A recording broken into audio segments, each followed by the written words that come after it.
хүндэн хүн. Хосгүй хөгжилд ухаан сэтгэвэд хүн.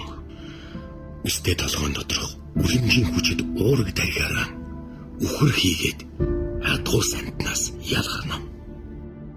Гэтэл агуй тэр хүн гихчийн махан бие хүсэлт ачаална. Мал хийгээд араатнаас ч дор бидний дунд алхаж явна. Энэ хүний араас элдэв шошог хэрэггүй.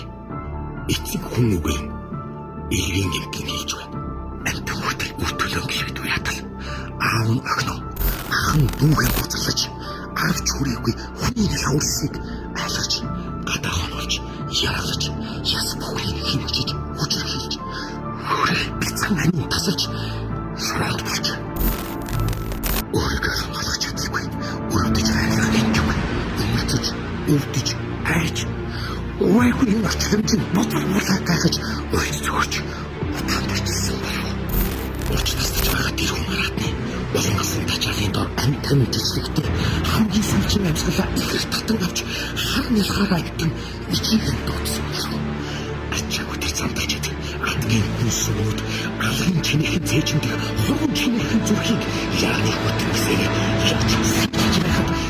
яаж бид чимээгүй сууж болох юм бэ? Элдв байгуулах жагсаал цуглаа эмнэлэг цагтаа эрх зүй хуульч хэрэггүй. Эргэлжсэн нүүр номонд эрхийн хурууч хэрэггүй. Энэ зөвхөн эцэг эгэл олны хариуцлага ястуу хэрэгтэй. Хүүхдийнхээ төлөө бурууг